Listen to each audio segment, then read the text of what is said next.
Meeting to order. Those of you who are able and willing, please stand for the Pledge of Allegiance. I pledge allegiance to the flag of the United States of America and to the republic for which it stands, one nation, under God, indivisible, with liberty and justice for all.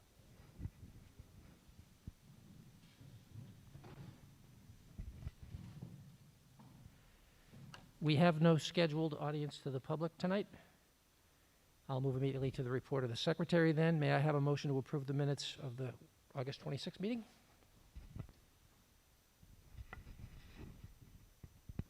Please.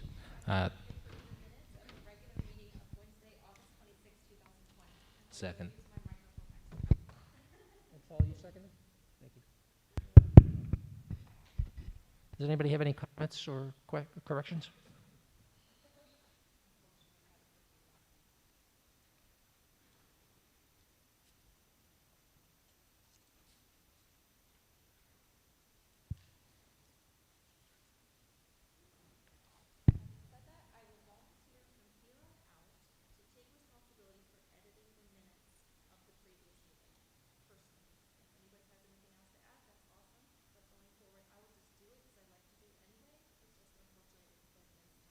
Awesome, thank you.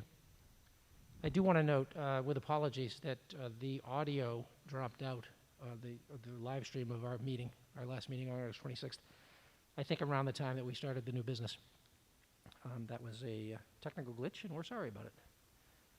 All right, in that case, all those in favor? That is 5-0. Thank you.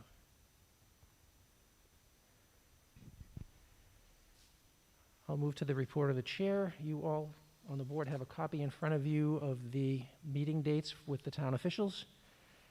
Looks like the September through February meetings are planned to be Zoom meetings, and then hopefully it will switch back to in-person, assuming the vaccine is available, which we're all hoping for. I think particularly in the Zoom meeting ones, we could leave it at anybody who is able to attend rather than assigning. I mean, I'm planning to attend most of them myself, but anybody is interested in attending, by all means. So why don't I just have Brian an invitation for everyone? That would be great, actually, if we had a calendar invitation for that. Excellent, excellent, thank you. And we're optimistic that May 10th, or March 10th. Yes, yes. Second item on my list is that the MSMA Fall Conference is being done virtually this year on October 30th and 31st. That's a Friday and a Saturday. I don't remember whether they've sent out registration information yet, but we should be looking for that. Yeah, okay. Good. And then the third thing is that, as we typically do early in our year, we as a board, identify topics that we'd like to see discussed in future board meetings. I'm not going to put you all on the spot and insist that you come up with your list right now, but if you think about it and get back to John and I. And typically what we would do is put together a calendar for the entire year, just of the topics people may want to hear about. Obviously, I think we will probably have a regular check-in as to how things are going with the hybrid schedules and the remote schedules and things like that as well. So.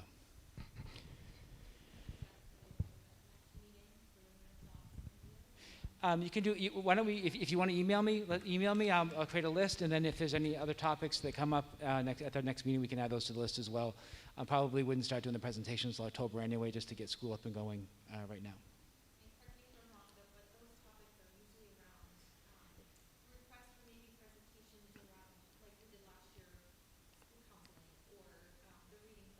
Correct.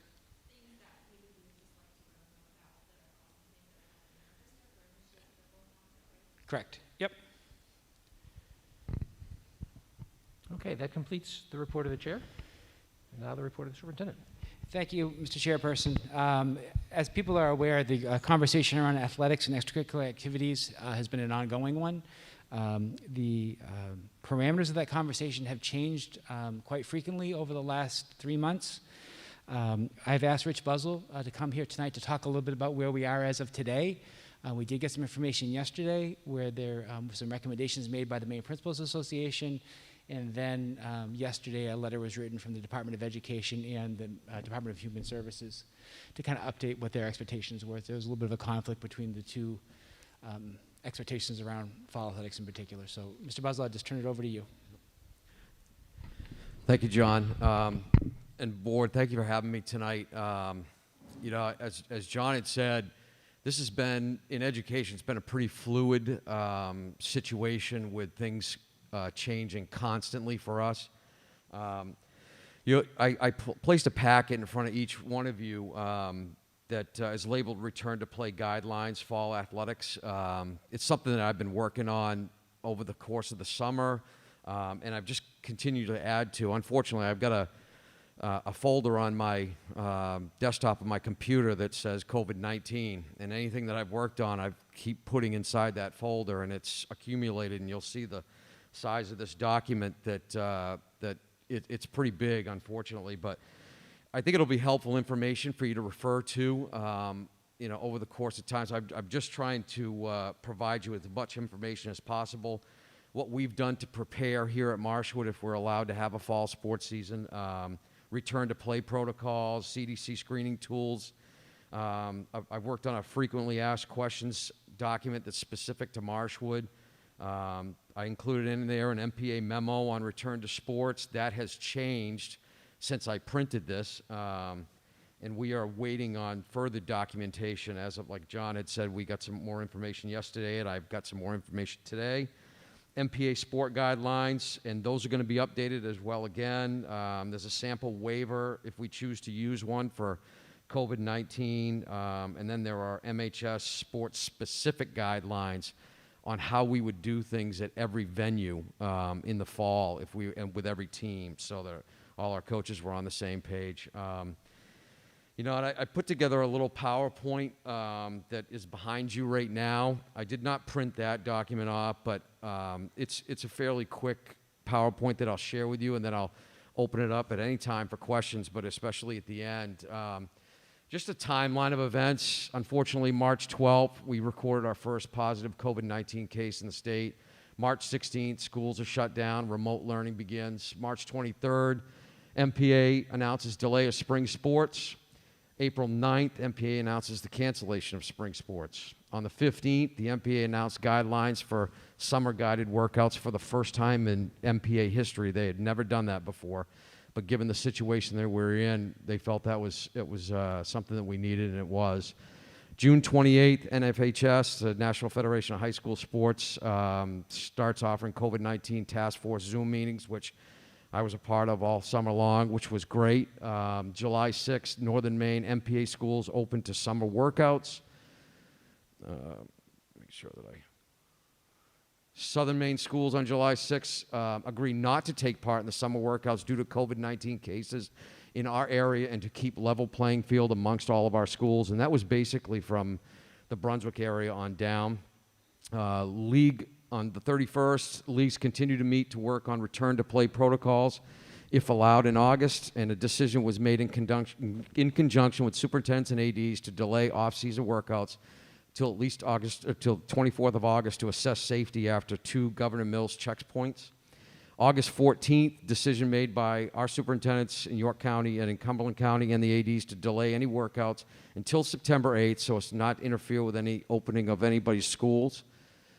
August 27th, MPA Sports Medicine Committee reports to the Interscholastic Management Committee, which is the overseeing of all the committees that they were going to support all fall sport offerings with modifications endorsed by Dr. Hines, and he's the chair of the Sports Medicine Committee to ensure safe return. Then on the 28th, the very next day, the MPA releases return to play guidelines per sport to each school that we received and are told that we're waiting on endorsements by the following agencies: the DOE, the CDC, Maine Department of Health and Human Services, and Governor Mills. September 1st, yesterday. It's a day that wasn't a great day for us as far as the news that we got, and I'm sure people saw this in the papers as well as on online in the news. DHHS and DOE releases response letter to Mr. Burnham he's the executive director at the MBA, to the recently released MPA guidelines for safe return of fall sports. The response essentially eliminated fall football and volleyball if played indoors. The moderate risk sports of field hockey, soccer could be played if physical distancing can distancing, can occur, and regional pod play is in place. The remaining 2 sports of cross country and golf remained in the low risk category with conditions. The number at outside or indoor gatherings were left unchanged, which most likely means no spectators at events if we're allowed to run those activities. So, just to give you a quick rundown of how they categorize things, the low-risk sports, weightlifting, sideline cheering, cross-country running with staggered start times, and only dual meet setups. Instead of having more than 2 teams there, we'd be limited to 2 teams. And the sport of golf. Medium risk sports, soccer and field hockey, and the high risk sports would be football and indoor volleyball. And then it just gives you the categories on why they felt things were in low risk, medium risk, and high risk. And those are expanded upon inside that booklet that I gave you. What we've done to reduce risks athletically: all custodial staff members, including the groundskeeper, attending a training to review the state's mandated guidelines on cleaning. All busing personnel received training on all safety procedures. The building ventilation systems were upgraded with special ionization units to address any ventilation issues, and all coaches will take, and most have already taken, the new NFHS course, COVID-19 for coaches and athletic administrators. Our goals and priorities: provide the safest environment for our students, faculty, staff, and community, provide the best opportunity for our students to learn outside the traditional classroom, and to provide opportunities for our students to safely interact with others to accommodate their physical, social, and emotional needs. And we know, we've seen that. That is a huge piece that we really, really want to get back to safely. Just to give you an idea, we met all summer long as a league and as a state. We've been meeting weekly, almost since March. We usually meet monthly, but we met weekly virtually. We're working on updating schedules to compete regionally. We'll be playing most of York County teams if we're allowed to play, with shorter travel if we're given the go-ahead. MPA has reduced the amount of games to be played. And for example, soccer, field hockey, volleyball used to play 14. Now we would end up playing a max of 8 games. Football, and you can see this was done before we got the news yesterday, football would be limited to 6 games instead of 9. In golf and cross country, there were no reductions. A proposal was made to play a wedge season. I don't know if anybody followed what Massachusetts was doing, as well as New York. They proposed a wedge season, and basically what that was they pushed back their fall season start date to play a little bit later. And what they were doing was having a winter season start after January, have a wedge season of everything that was lost in the fall to play before the spring, and the spring season would get moved back to June and July. And that would allow an opportunity for every single kid in every sport to at least have a thought about playing this year and have that out there if we can continually squash the virus. So that is out there. And to give you an idea, we received in preparation for a schedule, we received our soccer schedules for the high school if we were allowed to play, and we have 2 games against Trape Academy, 2 games against Wells, 2 games against York, and 2 games against Berwick Academy. So it's really, really close travel, which would help us out busing-wise for sure. Here's some potential roadblocks that we may encounter if we are able to run sports as well, because there are going to be roadblocks for everybody, not just Marshwood. Busing availability, obviously, we're limited to 26 kids on a bus. Lack of officials to work contests. We were told in soccer there were close to 30% of the officials that were not going to be coming back to work soccer events, being in whatever the reason was, with a high-risk category. Field hockey, there were 30 total officials that were available in Maine from Brunswick down to Kittery. So as you can see, when you have 2 officials working a game, there's 15 total games that can go on. They would never be able to accommodate everybody, but by releasing, having a minimum amount of dates, we could spread our season out a little bit and play. Potential cancellations of contests due to someone testing positive. Remote learning and hybrid learners making it to school for after-school activities. That's going to be a concern. If we are in practice or game situations, we need to adjust emergency action plans. As it used to say, reporting to locker rooms during storms or thunderstorms. That would not be allowed to happen just because of the close proximity of people and spacing. And we anticipate a ripple and trickle-down effect to middle school athletics. If we don't have enough officials and busing for the high school, we certainly wouldn't have it for the middle school as well. So there is some roadblocks out there that we're going to have to probably take into consideration. Just to give you an idea, current sign-up numbers for fall sports. Our middle school right now is low, and that usually is the case until the kids get back in school, and then they're reminded. They start a little bit later than the high school kids anyway, and that number would bump up. But, you know, we've got 275 kids signed up at the high school right now with those sports, and we have 80 kids at the middle school, and that number usually would be probably about 108 to 110 kids at the middle school, maybe a little bit larger. Possible scenarios due to the roadblocks. You know, I've been in conversation with schools in Maine, New Hampshire, Massachusetts. The Zoom meetings that I've been attending for the COVID-19 task force has been amazing because you've been able to touch base with people in Texas, in California, Wisconsin, and you know, everybody's doing something different.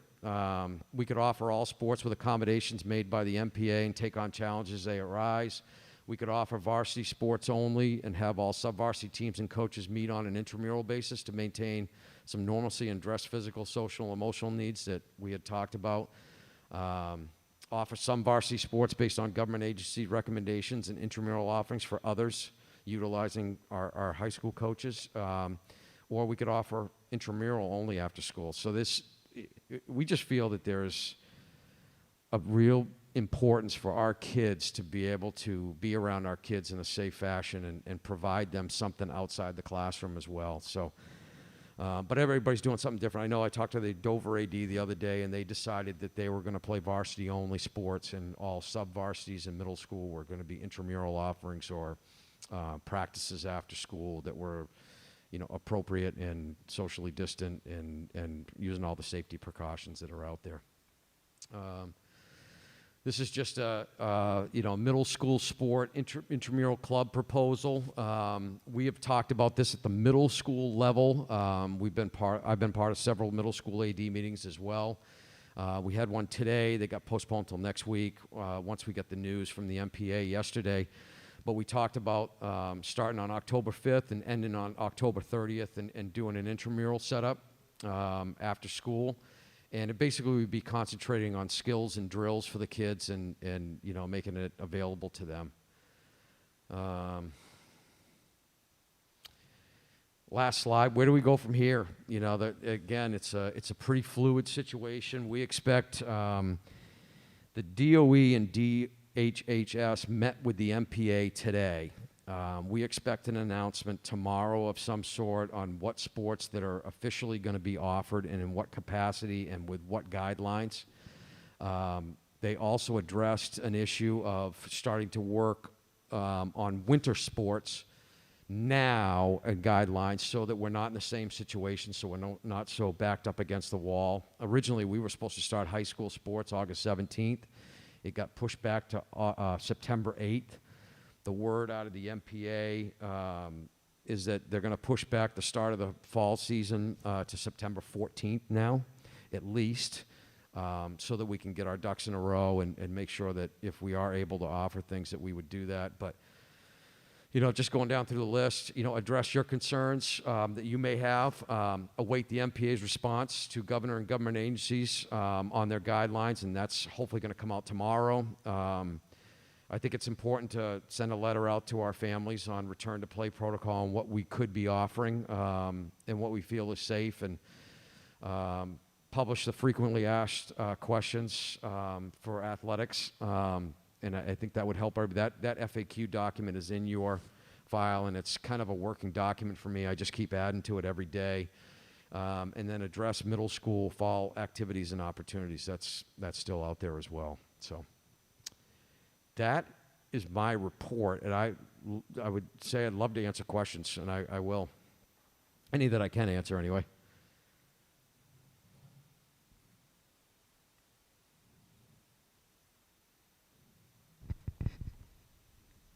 Mr. Buzzell, thank you. That was an excellent summary of what has happened. Thank you.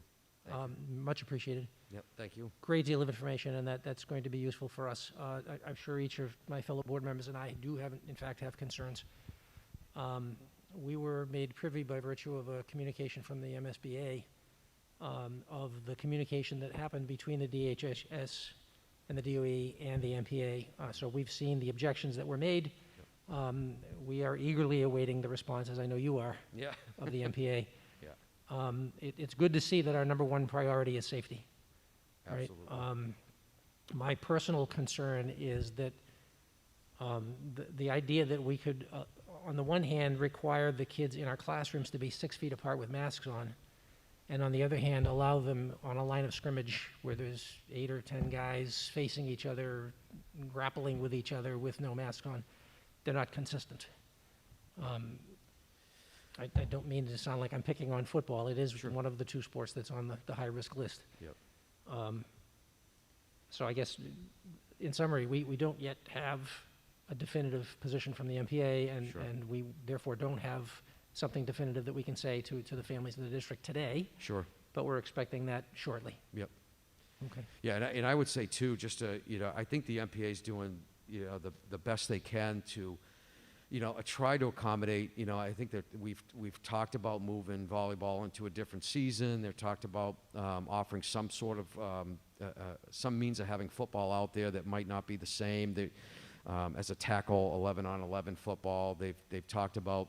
They made modifications to soccer to exclude for example, exclude slide tackling, exclude heading the ball, throw-ins, more than 5 people per team in the box area, and no shoulder-to-shoulder contact. So I think they're trying to do their best to get things out there for kids. It's just, like Dr. Fauci had said, the virus is the determiner of a lot of things for us. We're not the determiner of it right now, unfortunately. So, but we just really want to do something for our kids that engages them, because we know that social and emotional piece, along with physically, is something that's really, really super important. So I appreciate all your help and your listening to this too. Okay, thank you. Anybody else on the board have comments? I have a comment. Rich, nice job. Thank you. I guess, are there commonalities between states in New England, or even regionally, or is there a regional or national data available regarding how we consider, low, medium, and high-risk sports as a determining factor in terms of raising awareness and what we can and can't do? I look at like weightlifting versus soccer, for example. Distinctly different. Mm-hmm. However, I would immediately change that classification. Right. And there was, I believe it was the Aspen Institute that first started working on the levels of risk, and they provided that to the National Federation. There are some people that really feel out there that some of those high, medium, and low risks are misplaced. I've heard, we've had several discussions at our league level, especially when the new recommendations came out. They really didn't see, and I talked to our soccer coaches today, and they were amazed that soccer was kept in the medium risk category, because if you know the game of soccer, there's some close play with the kids, and sometimes with football, you have equipment on, and you might not be maybe touching skin as much with everybody the whole time. But Dr. Hines, everybody's got to remember this too. He's a renowned doctor around the area. However, he's not an epidemiologist. He's an orthopede. I think his weight really goes a long way in the state of Maine, because he's been around for so long. But he did his due diligence in our minds with talking to every medical director around the country about there are 7 states that are currently playing football, and there was really one major outbreak, and it actually happened in the state of Alaska. There were not really incidences of outbreak with the COVID-19 in his diligence and checking around, and that's why they made the recommendation to play football, which I think that's what sent off some shockwaves when they originally released those guidelines. Rich, Yeah. I would add, though, that part of your question, Matt, it's all over the place. Yes, So Vermont correct. has basically said, they're going to have some version of a 7-on-7, which is kind of football without pads on, Yep. just kind of playing like a version of two-hand touch. Massachusetts has said they're going to create this wedge season between February and April. And then, New Hampshire's basically said it's up to the schools. So we have, certain schools opting in, certain schools opting out. So, really, there's no, ultimately for us, I think it comes down to, the definition of what's safe has become so murky right now. And so I think a lot of the confusion came when the health and physical education guidelines came out. I know I mentioned it to you before, but when those guidelines came out, it basically said, I'm going to try to paraphrase it, that if people were going to be doing physical activity outdoors and they're Maskless. they're maskless and they're, cardiovascularly they were being challenged, they had to be 14 feet apart. And so when everybody kind of got that, everyone said, whoa, wait a second, what does that mean? And a week before that, the director of the CDC, again, I'm going to paraphrase, it certainly was reported that high school sports is an option. But so obviously those two things are in conflict. A week later, the Department of Education basically said that those recommendations were based on a community sporting practice versus a requirement in the curriculum. So if it's a required course under the curriculum, then the 14 feet counts. But if it's a community activity, it's a different standard, which I think began a lot of confusion. And so I think that's when the MPA piped in, that's when the Maine School Board Association has piped in, that's when the Maine School Management Association piped in, and that's when ultimately where we are today. So it has been tricky to be able to figure out, ultimately, we want to do what's safe for our kids. And safety isn't just COVID, it's also the physical and mental well-being of our students, because obviously there's the statistics out there that are really scary right now around mental health issues and making kids feel connected. So I think we're trying to find that balancing act. Going forward, there's a couple decision points that, just to make everybody aware of. You saw on the slide where it said July 6th was kind of the date where the MPA said, coaches could work with their athletes again. So when the COVID first came out, a moratorium was put on that. And traditionally, you can't work with your athletes anyway during other seasons. It's kind of a hands-off period. In the summertime, things kind of open up. And so they pushed back the start of the hands-off period till July 6th. That's when, and so those aren't official practices. Those are like the captain's practices, the camps, those types of things that the kids go to. That's when the York County and Cumberland County Superintendent said, wait a second, we don't know enough right now, let's put off that, because the official season hadn't started yet. Still with the idea that we were going to start August 17th. We kept going, and so the virus information became, again, kind of all over the place, so we pushed back, again, the kind of out-of-season conditioning part. And there used to be a dead period in August, they would call it, where the first 2 weeks before the season started, there was no contact with coaches or athletes at all, so families could enjoy themselves for 2 weeks, basically, was the mindset. That was eliminated. And so they allowed that to continue through August. And again, that's when the York County, Cumberland County Superintendent said, hey, wait a second, and so we had planned to start the 24th, where we would allow our students, and not necessarily sport-specific things, but to be able to kind of get back together, let's work on physical conditioning, those types of things. Around that same time is when the CDC recommendations came out about the 14 feet in physical education, and that's what made everything really, really cloudy. And so what we said is, look, let's not allow our kids to do the extra stuff. Let's just focus on the start of the season, which at that point had been moved to September 6th. So I think some people feel like, York County, Cumberland County kind of canceled part of the season. We didn't cancel any of the season. We got rid of the preseason stuff to be on the safe side. And so now the question becomes, we're planning to start athletics on Tuesday. There's a possibility that we may get word tomorrow that they say, look, it's not going to be Tuesday, it's going to be the following Monday. And so that's what we need to figure that out. So that will be one decision-making point that will come up. The other decision-making point would be, is what do we want to do next Tuesday? Do we want to allow kids to start to get together to condition, not sport-specific, but do we want to allow kids to be able to do that, and can we do that in a safe way? And so those are the conversations that we're having right now, depending on what kind of happens next. But just to try to give people a little bit of the history as to where we are with this. So obviously, Rich and I have been talking about this daily. Our Maine School Management has been involved in this. I mean, this has been a really difficult issue. It's a passionate issue for a lot of people, for a lot of communities. It provides some of the identity of their communities. So there's a lot of misinformation out there right now as far as, so-and-so's against this, so-and-so's against that. That's not the case. I think people are trying to do the best thing they can, but the difficulty is defining what's safe. And so that's where we are today, I would say. Is that fair, Rich? Yeah, it's 100% fair. Thank you. Board have anything else? I just have one question. So we talked a lot about opening schools. We talked about, when we were talking about opening schools, well, what if there's a case? What if there's a case? So we've been waiting for these CDC guidelines, which now we have. for what if there's a case.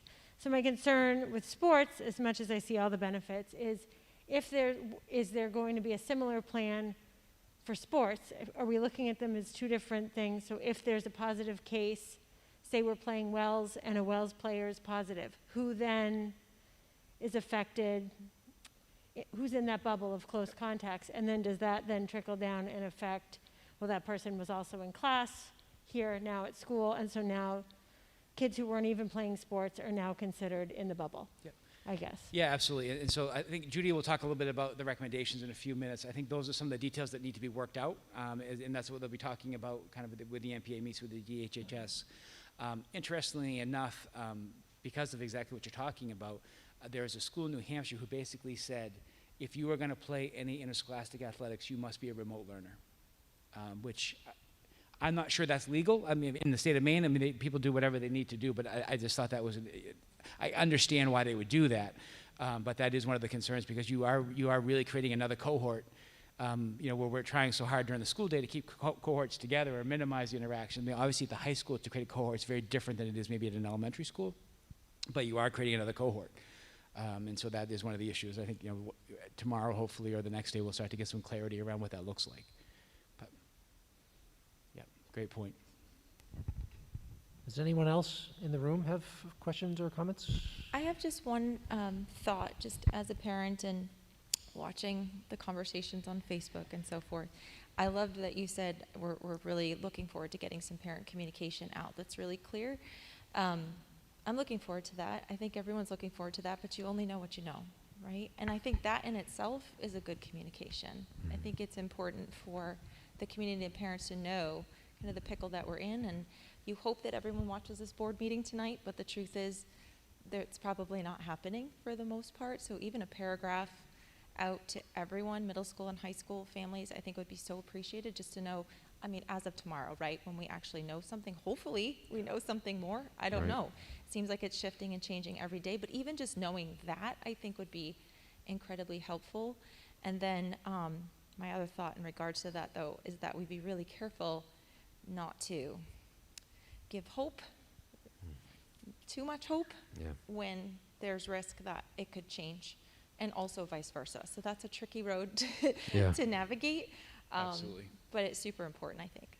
Thank you. Yeah, and John came up with a great idea too that, we may want to look at doing, and I would be more than willing to and happy to do this, like an athletic town hall via Zoom, that parents could, it would be published when we would do it, and when we have more information, it could be a question and answer session, and I'd do the best I could to answer everybody's question on it and tell about the process and why we are where we're at. So yeah, even having this PowerPoint and having you walk through in just 5 minutes was incredibly helpful even to me. And I've been part of this conversation from the beginning, just to give the context and the framework and the timeline of actually how this has gone down. And it's not this person's opinion and it really has nothing to do with it. Right.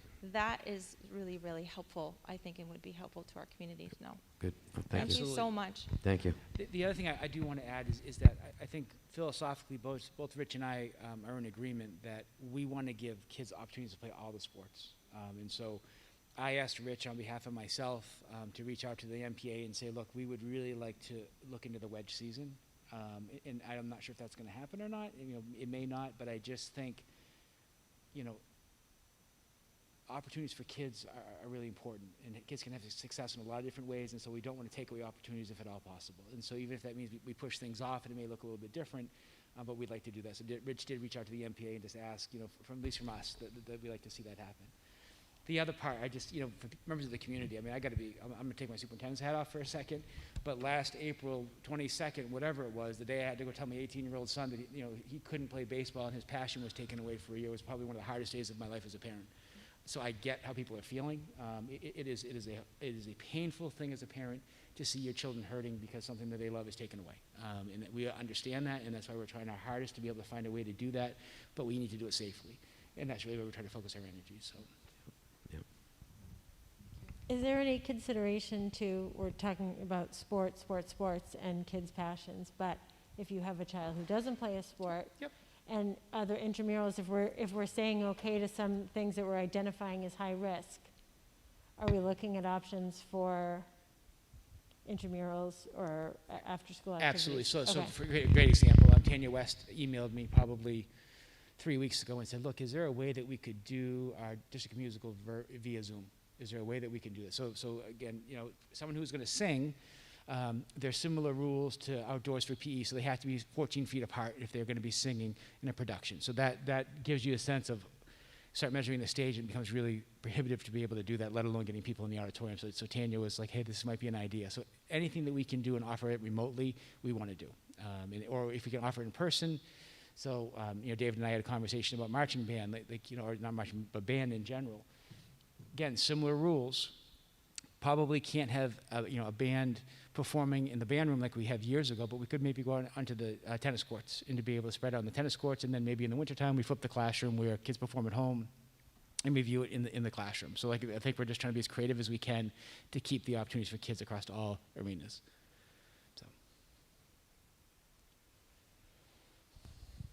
So I'll revert. Oh, I'm sorry, go ahead. I was going to say I'll revert back to enrichment at Elliott Elementary School, and I think it's a good time to focus on enrichment programs to potentially fill a void for basically bringing out expressionism and making students cognitively aware of current situation and providing opportunities outside of sports. One of the questions back to sports, however, what is happening potentially with like ski and snowboard team? Just ski team here, I think in Marchwood. Is that? So that's the conversation they're going to start now. That will be, hopefully we'll have some clarity for that, in October. But right now, they have not even, I don't think even begun those conversations at this point in time, as far as I'm aware. So. Yep. But again, so skiing, in its own right creates a set of challenges, and it's a little bit easier because that may be about transportation, where we can only fit X number of students on a bus now because of the transportation rules, and what does that look like, and how do we manage that? So those are things that we can get our heads around. I think as time gets, like the sports going forward that might be tricky, like wrestling is going to be a sport that I would think would be very difficult as we kind of go through. I would imagine that may be a high-risk sport, and that may create a different set of issues to be aware of. So, but hopefully those conversations are clear so that, by the beginning of November, we understand where we're at. So. And Matt, just so you know, in that document, the one that I provided there, all sports throughout the entire year that the MPA offer are in there as a low. I only gave you on my report up here, I only gave you the fall activities, but their winter activities as well as the spring activities are listed in there as well as a low, medium, and high. So you can take a look at what the CDC has them currently listed at. Absolutely. I just, one last thing, Jen, to your point too, I talked to Chris Beeson, who chorus is her passion, and so it would be really hard for us to be able to have a chorus class in school now. And so the first thing she asked, is there a way to do that outside of school? Can we create like an after-school activity where the chorus can still be the chorus? And it might be a little bit different because it's done over Zoom. But again, those are the types of things that we're looking into. And I have to applaud our staff for just the creative thinking. And they know that education is important, and they also know that there's certain hooks for kids. And in this case for Chris, it's singing and creating those relationships through music. And so, she's trying to find ways to be able to keep those kids actively engaged. And I want to applaud our staff amongst everything that's going on of understanding the importance of that passion and creating that support for kids. So.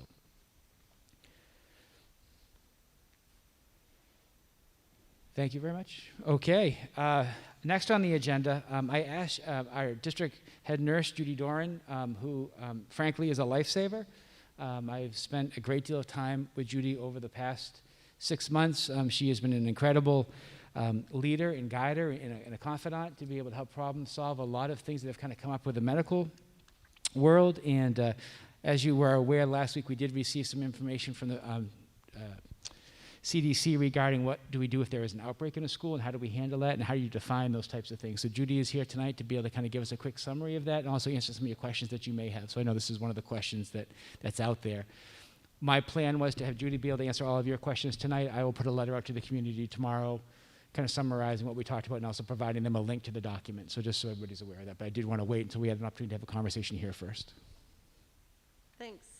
I wish I had a PowerPoint like like Rich's, but anyhow, so we got this document probably Friday, and it was called embargoed. I didn't know what that meant, but it meant I couldn't talk about it to anybody. I'm not sure why, but Monday, as of Monday, we could. So it is from the Maine CDC. The person we got it from was the DOE, and it's on the investigation of COVID-19 cases in schools in Maine. I will give you a summary of it, and I think there's a fair amount of information. If you would like to interrupt me for questions as we go, you're welcome to. We all know children of all ages are susceptible to COVID. Less clear is the role of kids in the transmission of the disease. We have data emerging now. It seems like they're pretty efficient at transmitting it. In our role as in the trying to keep kids in school, school nurses will be the primary point of contact. So we will be communicating with health offices, CDC, families, and staff. We have put out the pre-screening tool that we received from the Department of Education. And I heard a rumor today that that was going to be updated. I don't anticipate that it would be changed much, but it's something that we're asking everybody to do every day before they come to school. Laboratory testing, just quickly on that. There's been a lot of questions about travel in Maine. So I can summarize it quickly by saying that if a person travels, we're residents of Maine, we travel out of Maine to the non-exempt states, which are currently Massachusetts, I take that back. Connecticut, New York, New Jersey, New Hampshire, and Vermont. Free travel, free borders with Maine. Anywhere else outside of those states, if you travel from Maine, return to Maine, you need to get COVID testing within 72 hours of arriving back in Maine or when you arrive in Maine, and you need to quarantine until you receive results on that. That's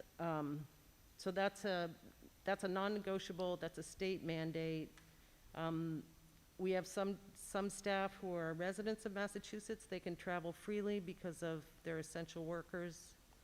But if you travel out of the state for non-work reasons, you need to follow those guidelines.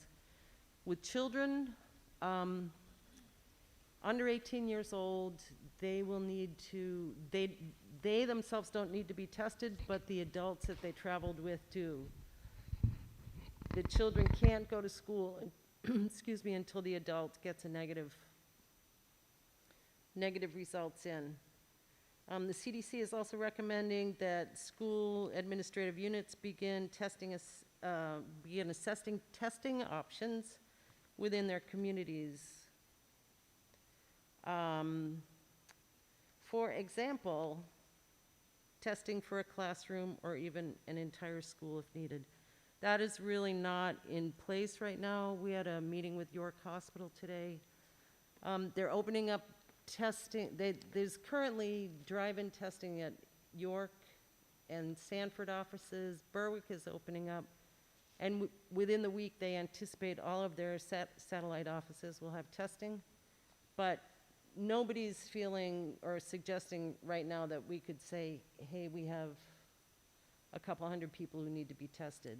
So I think that's something that CDC is talking about now, and we don't know for sure how that would be managed. So now we're going to get into the isolation and quarantine part. Isolation separates ill people from well people, and quarantine separates well people from the rest of us. So people will be identified. Let me look at the chart. That'll make it easier for us. if there is a positive case in our school, say there's one case in one single classroom, all staff and student in that classroom will be considered a close contact. Close contacts need to be quarantined for 14 days. If you're identified as a close contact, you can't test out of that like you can test out of travel quarantine. If you're a close contact, it's 14 days, not negotiable. You stay home and monitor symptoms. CDC is involved in that. They're going to be identifying the case and communicating it to us, and they're going to be identifying contacts, and that initiates their whole process of communicating with these people who have been exposed and advising them how to manage. But you can imagine it's not an instantaneous thing. We may get a phone call from a provider's office that says so-and-so has a positive test. We will be contacting this, I guess they're making a new position, but for now, we are contacting the school nurse consultant at the DOE, who will be contacting the CDC in addition to the provider's office. Seems like a little bit of an extra step to me, but it is what it is right now. So I'm going to go over the one or two cases. Yep, Quick question with that. sure, And so if we have a singular case in a classroom, correct. obviously all the parents in that classroom would be notified because it would be the case. We would also send out a notice to the entire school. There are templates in here that, yes, you can send it out to the whole district if Yep. you wish. I was discouraging that, but everybody's gonna know about it, and I don't know. I just know I that's one don't of the, really know that what was to my get. interpretation, but I just know that's one of the questions that parents want to know the answer to. They want to know if there's one case in one school that the whole district knows. That's a question that they were getting, yes. So that's a decision we have to make. Okay.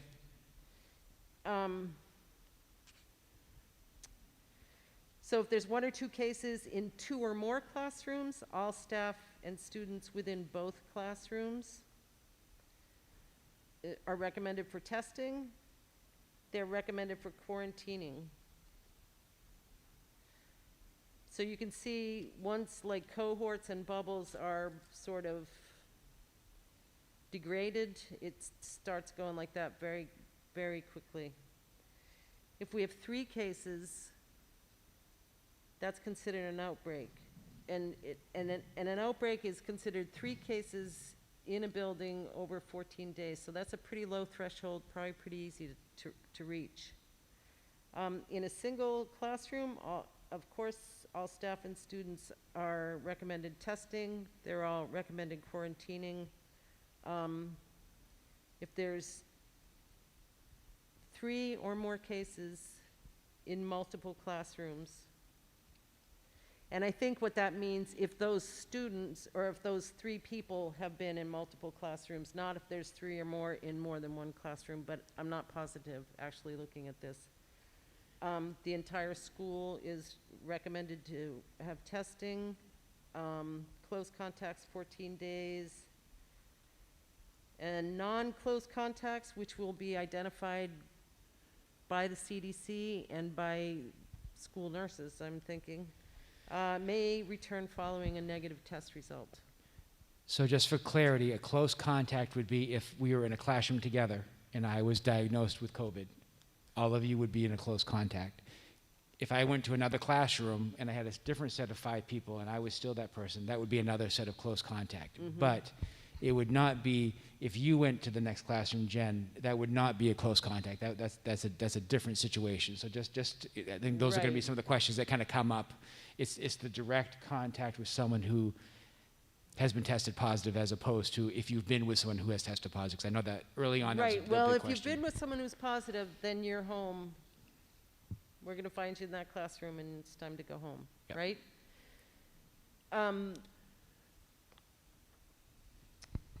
Is the bit of, like who's a contact and how long do you have to be, and is it 15 minutes without a mask, or, 15 minutes less than 6 feet with a mask?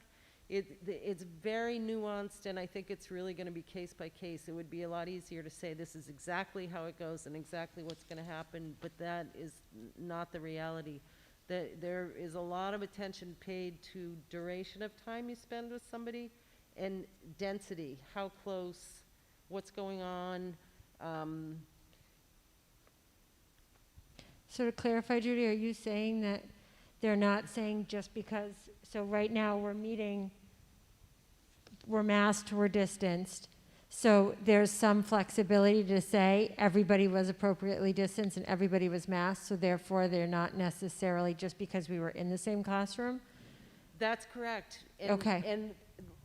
And the opposite of that is true. It looks like everybody's in pretty good shape, but, you really were, for an hour and a half in this room with these people, and everybody's pretty well distanced, and, I might have taken my mask off a little bit to drink some water or something. They could be considered contacts. And Is it- even a negative test, even if John was positive, I was tested the next day and I was negative, 7 days later I was retested and I was still negative, I still need to go my full 14 days. If you are determined to be a close Close contact, contact. which is you have had an exposure to a positive case. Okay. Yep, So even with a negative test, it's still 14 days. Okay. correct. So on page 4, they kind of go into that a little bit, where it talks about the Maine CDC will use the following criteria when making recommendations around isolation and quarantine for the exposure of contacts to confirm cases. And it says, for 1 or 2 confirmed or probable cases in a student, staff, teacher who has been within a single classroom for an entire day. So there's that kind of idea of that duration piece. All students, staff, teachers in that classroom are considered close contact regardless of the setup of the classroom. So even if you say the classroom, our desks are 6.5 feet apart, then do we get out of that? This is saying that's no. And so so there's a lot of nuances that are going to go into it. My sense, Judy, and correct me if I'm wrong, but they're looking to be on the side of caution. Yeah. And just to try to. Yeah, I know for sure, I heard Dr. Shaw yesterday say, for sure, if there is a positive case in a classroom, everybody are considered exposed, and then that protocol is followed. And you're enrolled by the CDC, and they have an app, or they can call you, whatever you're comfortable with. But there's a lot of monitoring of you and teaching you how to monitor yourself, and recommendations of what to do. If you are a close contact, if you are sent home to quarantine, the rest of your family is free to go about school, work, and everything else. If your condition changes, obviously that changes, but that's how that piece works. So if I understood correctly, it sounds like a building nurse there's a couple of different pathways by which they could find out a positive case exists in the building, right? Either because of a local health provider calling, or because of a contact from the CDC. Correct. I'm presuming that the first indication would be the thing that triggers the 14-day quarantine, rather than waiting for the CDC to come in. Is it? Correct. Yeah, It okay. would be from the date of exposure. Yep. So, we may get a call, not from a provider, we may get a call from a parent and say, I can't believe we just tested positive. With our conversation with York today, we were trying to streamline the process of getting results to us, because there's another piece to this about returning to school. It's kind of on a different tangent, but there is a scenario where somebody would need a negative test result to come back to school. I can deal with that in a minute.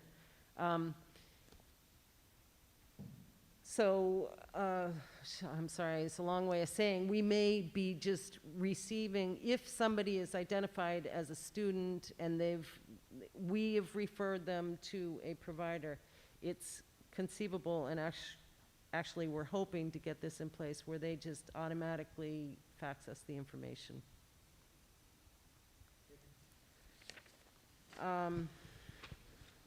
Judy, I'm sorry, and you might not know the answer to this, and that's okay. Do you know if John was positive, are we required to get tested, or we're just required to quarantine and test if symptomatic, same as regular? You know, I think that may be changing a little bit.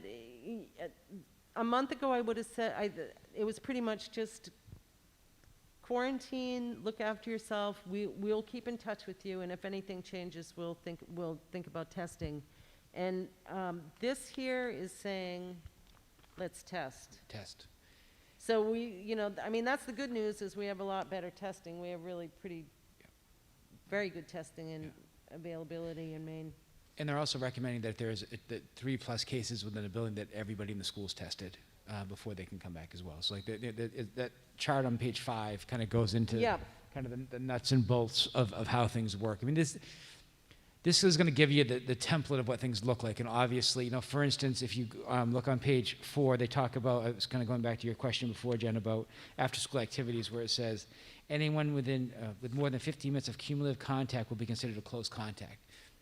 Now, that if I'm playing volleyball in a gym, I can make sense of that. If I'm on the stage performing, I can make sense of that. Now, what happens if I'm outside doing something else? Like, what does does the outside piece change if it's greater than 6 feet? So those are the types of things that we're going to have to work through and kind of have the CDC to guide us. But this gives us a guideline for at least parents and staff and students to understand, in all hypotheticals, this is kind of our gross template that we're going to use, but it's not going to answer all of those individual types of questions, I would say.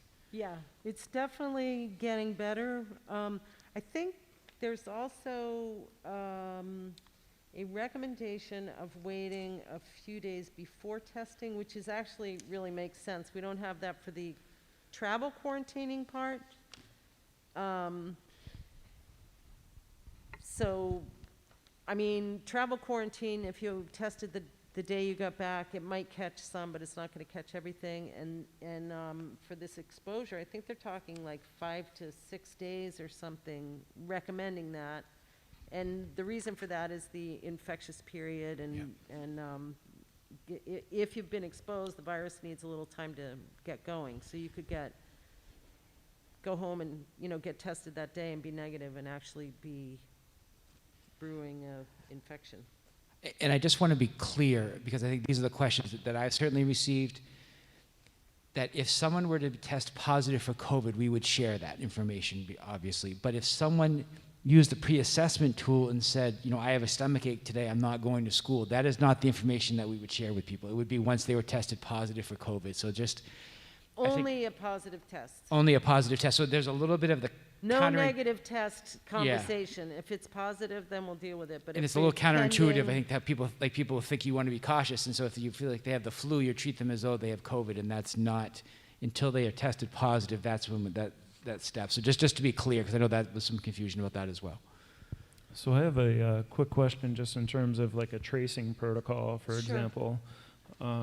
If potentially there is a case where a student tests positive, there's a time period where it's kind of an unknown, but there potentially are symptoms.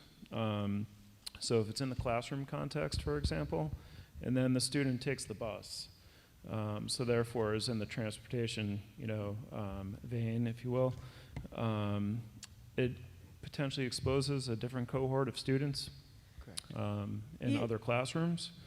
So I was just trying to figure out, what is the protocol for tracing? And I know it's also time is a variable as well here, so. I think it's page 4, Judy. Yeah, thank you. If a student becomes ill at school with COVID symptoms, they will definitely not get on a bus. But we know that there will be cases, and somebody may have ridden a bus. So how does that work? it works via the bus rosters, the class rosters.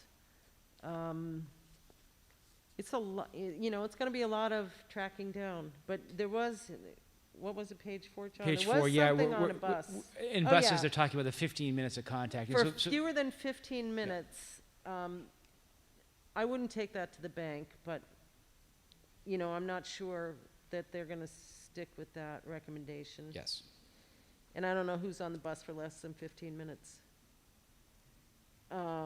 But basically, we would be treating the bus like we would a classroom. There would be no Yeah. difference. Yeah.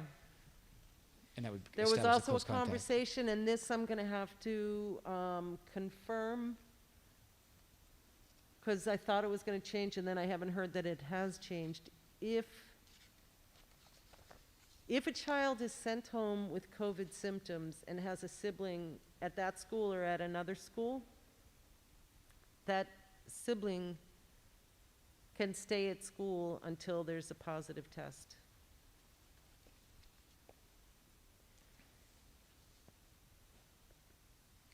Other questions that people might have? It's a lot of information here.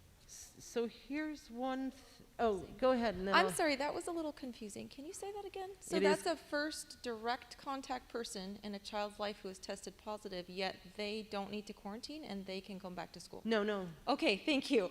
Okay. Because I'm like, it is confusing. Most of it is misunderstood. pretty confusing.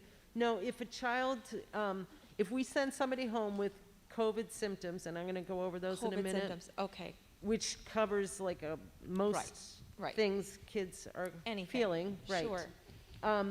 Their siblings are okay to stay in school until there's a positive test. I apologize. I misunderstood. okay. Thank you. That makes much more sense. Thank Yes. But to take that a step further, Judy, is that if we were to send someone home for COVID symptoms, that we would require a test for them to come back, correct? Well, I'll explain Okay. that path right now. So there's a couple of outcomes. And have you seen this pre-screening tool? So it's a pretty low threshold to identify COVID symptoms. If we get a student who meets the criteria of COVID-like symptoms, we will isolate them in the school, and they'll be dismissed. So when they go home, we're gonna recommend that they talk to their PCP or the walk-in, since a lot of people don't have a PCP. So what's gonna happen there? They're gonna be tested, or they're gonna get an alternate diagnosis, and the doctor's gonna say, I know this kid, and she always looks like this with allergies, or whatever it is. And they're gonna come back with a note. Or they're not gonna get tested. If the test is positive, then it goes through the CDC gets involved. They're out for 10 days, at least from onset of symptoms and until they're 24 hours fever-free without fever-reducing medicine. Symptoms are improving, and they've been cleared by the CDC to return to school. That's a positive. A negative test, same criteria about no fever, no medication to reduce it, symptoms improving. They likewise will also need a doctor's note. And that's where that communication is. Can we get the lab results and see that it's actually a negative test? Because, people get anxious to get their kids back to school and could say, yeah, the test was negative and whatever. The third pathway is they don't get tested for whatever reason. They choose not to. They can't get to the doctor. Whatever happens, they don't get it. They need to be at home for 10 days from symptom onset. And they still need a doctor's note to come back in. So that's going to be tricky to, it's going to be difficult for families, but it's really there's no other way for us to manage this and to have people out when they need to be out and come back to school when they can come back to school without it.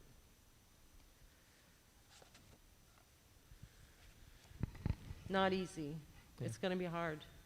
This probably goes without saying, but I'll ask it anyway. Any kids who, as a result of any of this screening, wind up in the quarantine condition are immediately switched over to the Remote Learning Academy? Is that true, or? Yeah, I think that would be our intent to be able to do that. Like, I'm not, the tricky part would be, there would be some type of remote learning, and it might be work being sent home from the classroom teachers, because what's going to happen is you have the remote learning is on one track, and you've got the classroom that's on another track, and so to switch over to an entirely different track in the middle would be difficult, so we would have to support that child like we would any child who might be out for extended absence for a period of time. So we would have to support them, but I wouldn't necessarily say they become remote, they wouldn't go to the Remote Learning Academy, but they may become more remote learners, I guess is the way that I would frame it. Yeah. Okay, thank you. Some of our concerns are, I think it's going to be pretty easy to dismiss more kids than we would like to. We want to minimize their absences, but recognize that there's going to be a lot of them. And actually, staff as well, if they come in with the same complaints, if they meet the criteria of the screening tool, then they need to follow the same pathway. Any other questions? Anybody? Just thank you. This is excellent work. All right, thank you very much. Okay. And Thanks, Jude. I could have said, you could have like put nursing in instead of sports, and it would have been the same. Same thing. So stay tuned. We have more stuff coming all the time, and I do think that there'll probably be a little add-on to this tomorrow. Yeah. Thank you. Thanks, Judy. I will say one of the things, and I'm sure the principals will mention it as well, but you can imagine that we've been having these conversations all summer long. And imagine being a staff member coming back to school on Monday, and all of a sudden, you know, your world's turned upside down, because all of a sudden these conversations are very different than it would have been a year ago. And as much as you think you know what you're going to be getting into, there's a level of detail here that, you know, we're just going to have to work through and get our hands around and be able to become experts in, and that's a lot.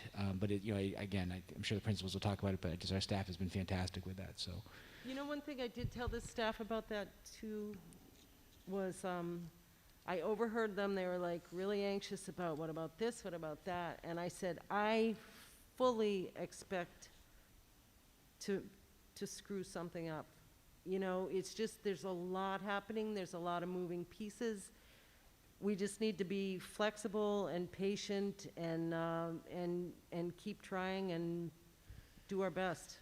the one thing, Judy, we did not mention, I think it's very important to mention, is that under these rules, it basically says that if there's an outbreak in a classroom because of the close contact, that the students all have to be quarantined for 14 days.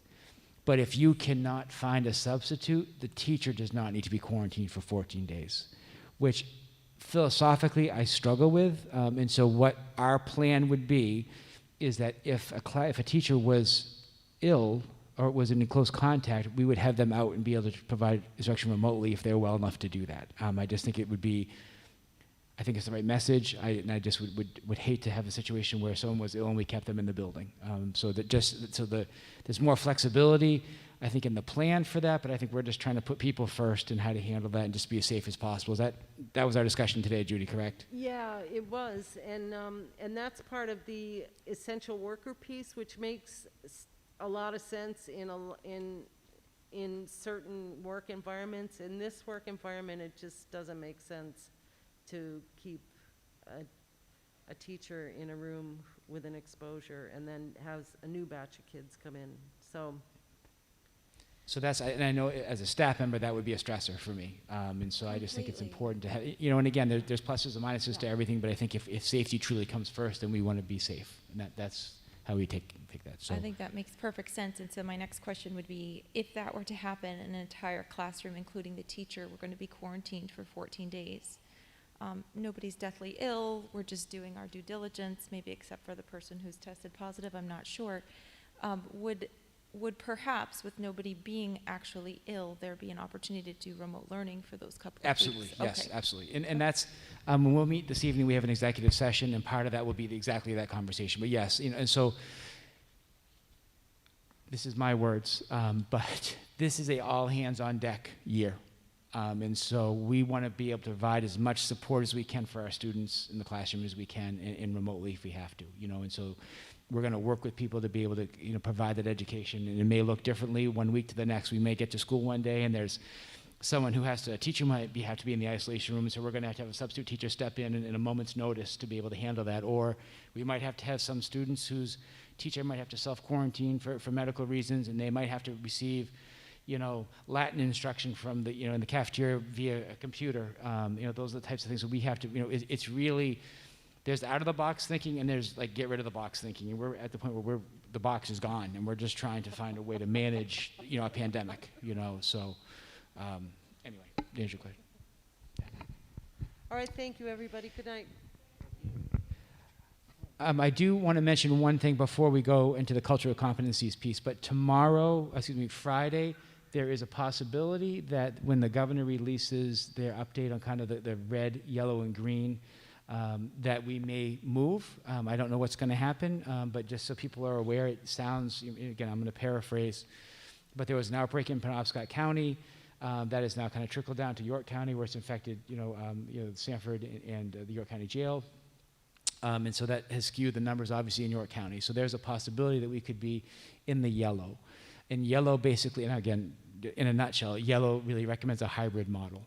Fortunately for us, our first 2 weeks is really that transition time. And so really we are in a hybrid model for the first 2 weeks, like where we have the class sizes are small enough at the elementary schools, they're going half days, already in a hybrid at the middle school, already in a hybrid at the high school. So that doesn't necessarily affect us. If we were in the red, that would be a different story. And so just, you may get some questions about that, but I just want to be clear, and that fortunately, one of the things that we did is built that 2 week in kind of the slow integration period. So that helps us in this case.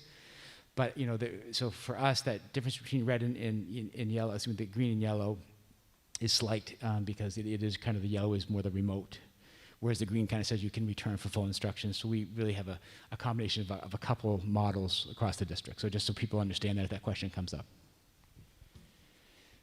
The next thing, it's exciting, is the Cultural Competency Institute. The Cultural Competence Institute. I got to tell you, I did the video on Friday, and I didn't realize how fast I talked.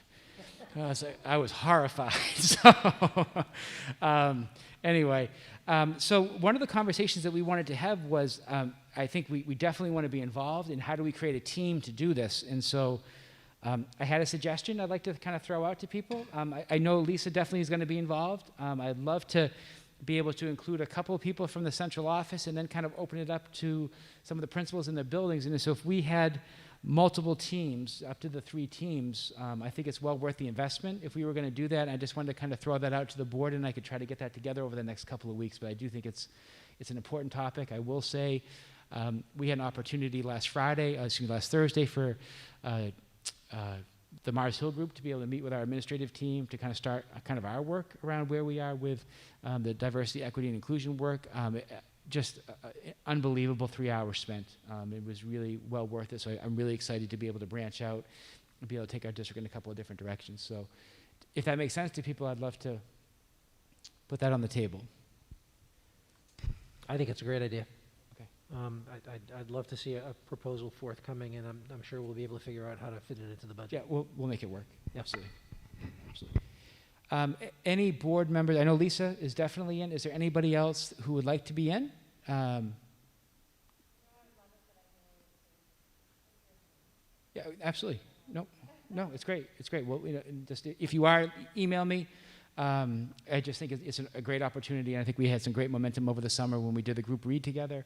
And so this is another opportunity to be able to have some really enriching and important conversations for us to have. It looks great, and I love that the time commitment feels really manageable. It feels, yeah, it's good. Yep.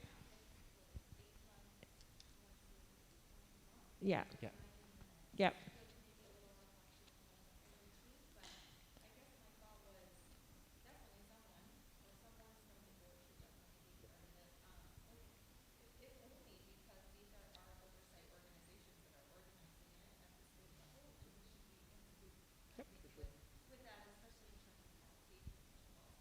Yeah, absolutely.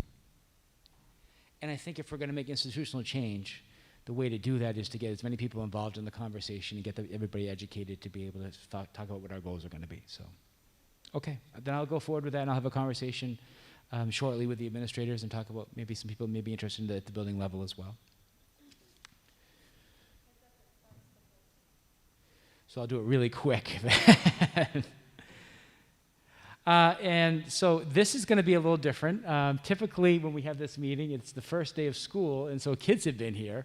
And we've asked the principals to be able to kind of share how things have gone for the first couple of days. This is a little bit different because we haven't had the kids yet, but I just thought it would still be important to be able to have our administrators be here to kind of share how the first week has gone, particularly with our staff as we transition people back. I just want to remind everybody that Dr. Harrison will be joining us next Tuesday, excuse me. He's still not able to join us right now, but on the 8th is his first starting day, so he'll be joining us. So we'll have, again, 5 principals at our meetings again. So, but I'd love to be able to turn it over to the principals just to kind of share how things have gone. None of you win. You're closest to the microphone, so.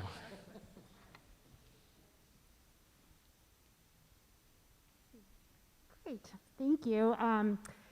Just like last week, we were still definitely building the house, and this week I feel like all the details are coming together. So I'm so grateful for those 4 days.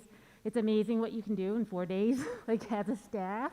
It's crazy. Like last week, just looking at all the classrooms and being like, oh no, how are we are we going to be able to do this? And today, every single classroom is just, well, 2 classrooms need desks, but Jerry's giving me desks tomorrow, so we're good. So they did an amazing job of just being so welcoming and warm. The classrooms look beautiful and safe. So it's a great combination. And tomorrow's our open house.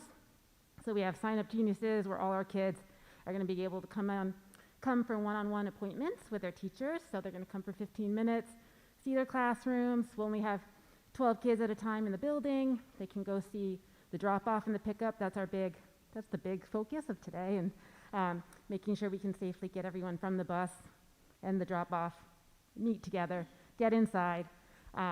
So that's the details of this week, has been down to where you're going to stand, who's standing where, like tiny little details of going to every classroom.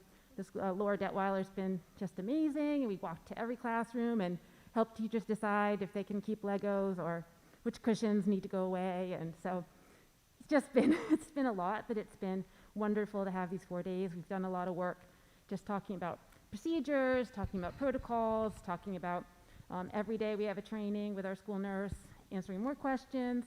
We've worked with Sweetser, as I know all the school has, doing wonderful trainings about social emotional health, checking in with our teachers, how they're feeling. Tomorrow we're talking about kids and their emotional health, talking about common language, about what we're going to say to 5-year-olds about being distanced. So we're really getting in all that nitty-gritty stuff, and I can't thank you all enough for those 4 days, because I just think it's made it really doable. Like we left today be like, we totally can do this. We have it. We have some great student teachers that are helping us and putting little Dr. Seuss stickers on all the hallways, marking where you can stand to be, it just looks really inviting. So that's really what we've been doing. Thank you. Do you have any questions at all for me? Thank you.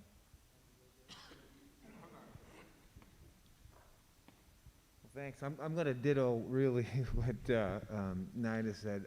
I'm not even sure I can be as clear as Nina was. I mean, this has been a crazy 3 days, really. I want to stop really. I mean, our custodians worked their tushes off really to get our schools so set up and signed and, one-ways and arrows, and the place looks great.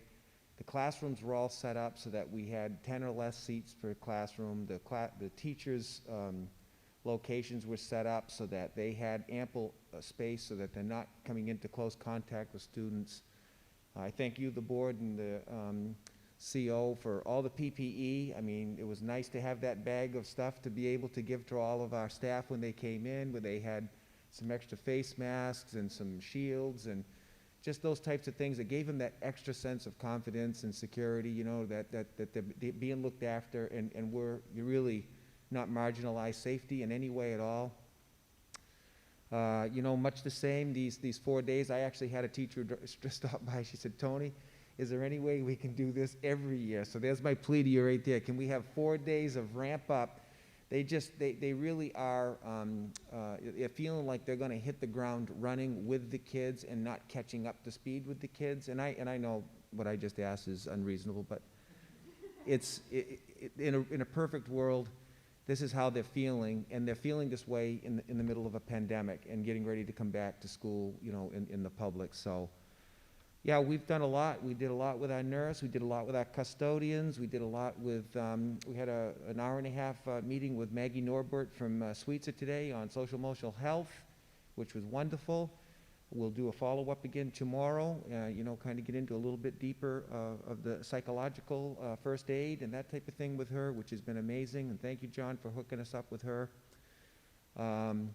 But I'm walking around today, and I mean, they had team time, and they're in there, and they're rolling the sleeves up, and they're figuring out how they can work on curriculum. And not only the hybrid teachers doing that, but our remote teachers are chiming in too, and they're figuring out how can we stay as parallel as we possibly can so the curriculum delivery is on par.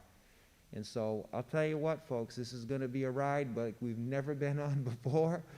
I think we're confident and we're excited about it. We'll lean on Judy a good measure, and she's been there for us all the way, and we'll just make some great decisions. And first and foremost, I think as we started it tonight, it's safety, safety, safety. So be happy to answer any questions, but we're up and we're ready. Thank you, folks.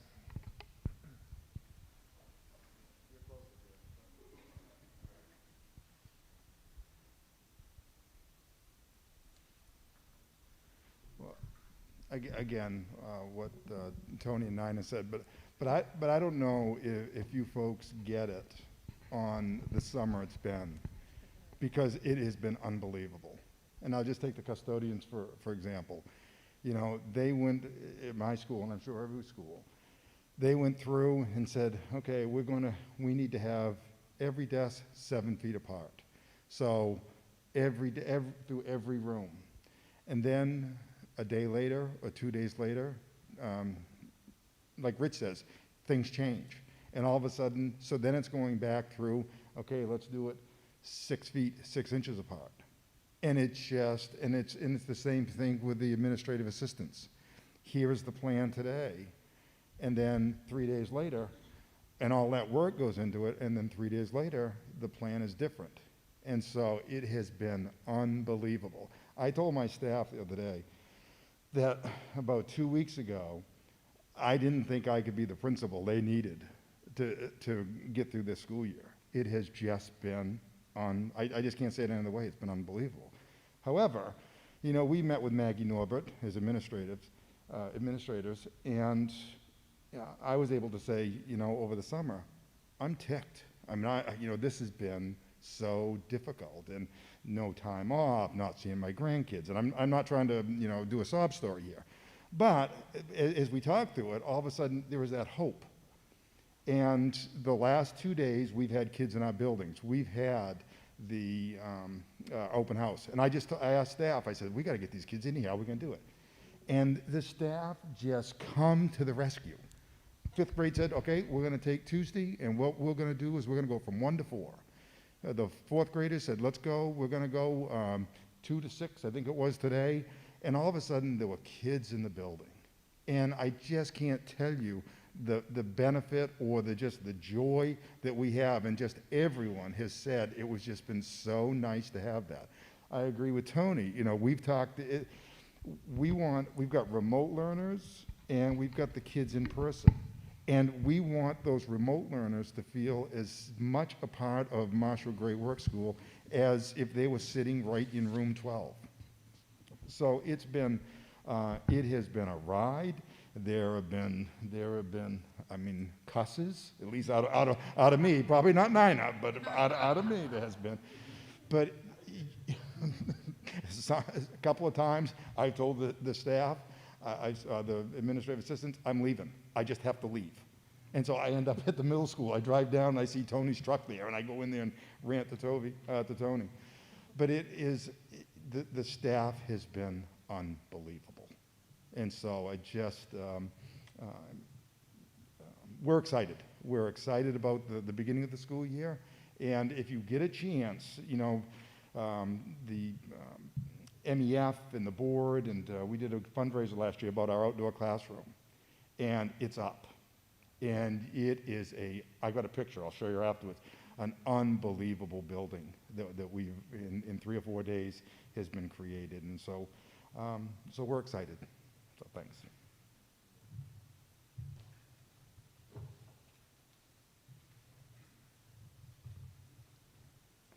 So at the high school, I want to preface by saying this is supposed to be an inspiring anecdote. Heidi will sometimes call when she's walking her dog to check in. And on one of her recent calls, she said, "How's it going?" And you know, it's been a long one. And I said, "I don't know. I think we're gonna make it. You know, we're gonna limp to the finish line." And she said, "Well, bad news. It's the starting gate." And I was like, that like really resonated with me because I think it summarizes everything that we just talked about. It has been a long hot summer. One of the hardest parts about this kind of design or project planning is, you know, there was an agility that you had to have beyond imagination. So at a certain point, here's what we know. Let's discuss, let's design it, let's put it down on paper, and you do it with kind of one eye closed to wait for the next thing that came to adjust. So we're mentioning that only to say this last week buoyed us after that long, hot summer by adding folks to it, and probably the biggest goal was people need to do 3 months worth of what we had been through as they walk through the door to get in the right headspace. So we've worked really hard to try to contextualize for the folks how and why we got to certain decisions. So it was a really interesting energy in the room. When you took a step back, it was positive behind, but I do think that some of this week was so necessary because people had to come in, work their way through all of that kind of understanding and appreciation, and then allow themselves to say, you know, whoa, let's talk about assessments. Let's, you know, set my classroom up. So it's been fascinating from that aspect.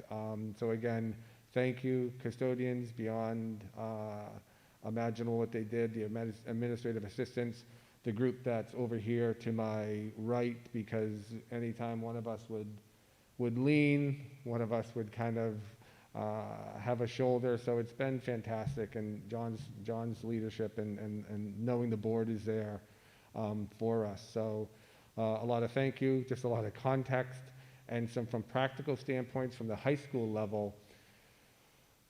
You know, our master schedule and the intricacies of that were a little bit more difficult to design for. We ultimately landed in a place that I think is, quite frankly, I think is best.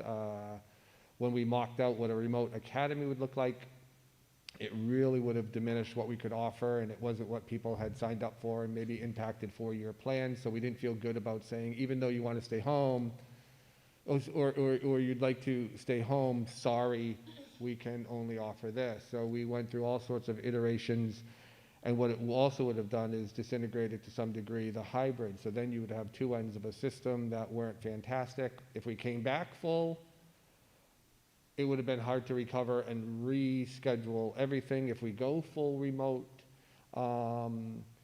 the same thing, you've created circumstances. So what we ultimately decided on is we kind of flipped it on its head, and the dexterity is going to be within the teacher's ability to manage folks in those two environments. So what we worked with our teachers on a lot was, how long will you have your students? What are the learning objectives you're going to put in front of them? How you're going to assess them and offer feedback. So plan once, be agile in that plan, and it's as simple as kids are going to access it off-site or on-site. I'll share a quick practical things that are going to come out in the next few days. We are going to start every day with synchronous for a couple reasons. We found out we do have the technology for it, which is great. The tech folks at the beginning of the summer, we weren't there, and they worked hard to do it. So we learned from our lit reviews of the social emotional piece. Also at the high school level, folks are a little bit more independent. We were getting emails about when's my child going to school so they can do their work schedule. So we need it to look, feel, and sound like school. So we'll start every day with a synchronous check-in, 15 to 30 minutes. That's what the technology can handle. Kids are going to see each other's faces. That's going to be a different thing. They'll be able to ask questions. The teacher will be able to say, you know, how's everyone doing? And then our off-site learners for that day will roll out. Right now, we don't have the technology for a smooth synchronous. We do have a pretty static. Teacher will be in front. The on-site and off-site learners will all be in a Google Doc room and a Google Meets. And so we're going to do that because we also aren't sure what the state's going to give us for guidance on attendance. And we're not sure what they're going to ask us to prove relative to learning loss and making sure, you know, this time counts. So we're doing real grading. We have to prevent learning loss. Last spring, it was just everybody out of the pool, get safe, whatever you can do is you can do. So we've really been cognizant of that. And, you know, so this week, as I said, we've had discussions all the way from, you know, what's the fan going to sound like in my room to sharing tools for assessment, et cetera. So it has been, as alluded to, it has been a wild ride. We can't thank you enough. We're doing our best, and we can't wait to add students. Real quickly, our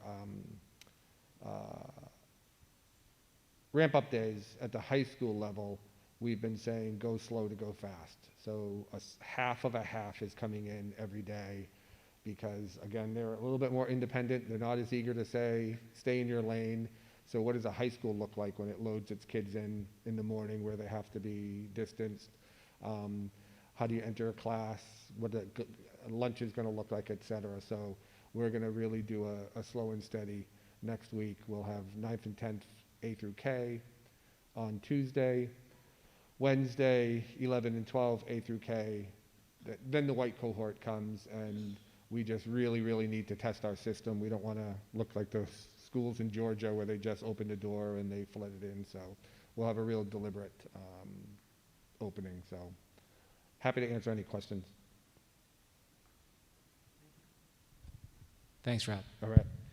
Just kind of my last note, I just think it's important just to set the context that Tuesday and Wednesday are going to be tough days. I mean, there's going to be a lot of transitions for families. There's going to be transitions for kids. So we've been very clear, and I say this, and I hope you understand my point, is next week's not going to be about math. It's not going to be about English. It's about transitioning these kids back, creating positive habits and routines, you know, of creating protocols and procedures that kids understand. You know, parents are going to be nervous, kids are going to be nervous, and just like our staff on Monday was nervous. So it's going to, there's an acclimation period that we have to have. And so just for clarity, you know, that's what it's going to look like. And some parents are going to be nervous when kids come home from school on Tuesday, or they're going to be nervous on Monday night before they send their kids. So I think we just need to understand, like, this is going to be one of the waves that crashes as we kind of start to develop a new norm. And so I think we're ready for it. Our staff has just been phenomenal. Our administrators have been phenomenal.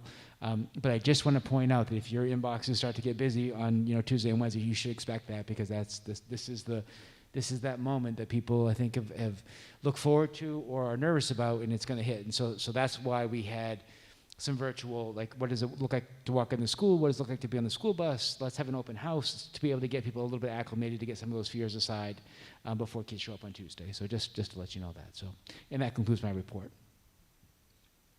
Thank you, and thank you all of the administrators for the updates, and good luck.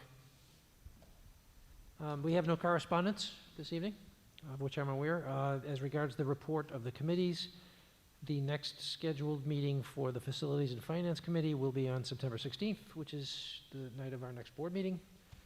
And the Education Policy Committee will meet on September 23rd at 1 p.m.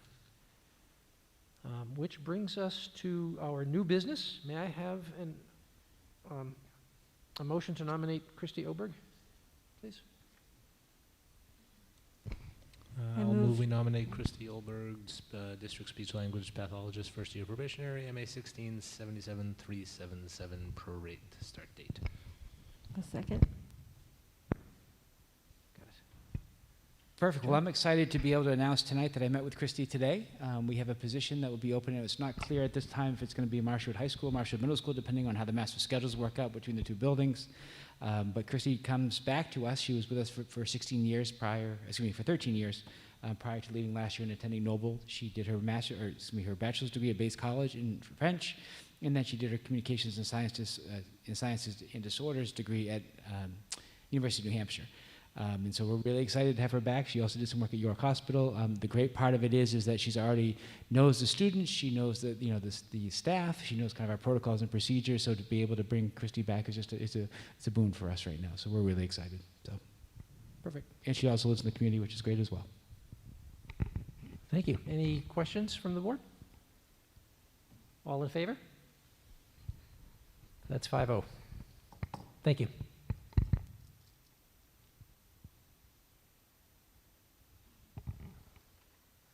As we've already gotten fantastic updates from our administrators, I think we'll move right to the next motion to enter into executive session. May I have a motion, please?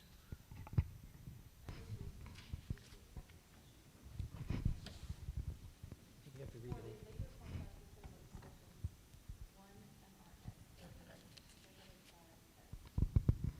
Second. All in favor? That's 5-0.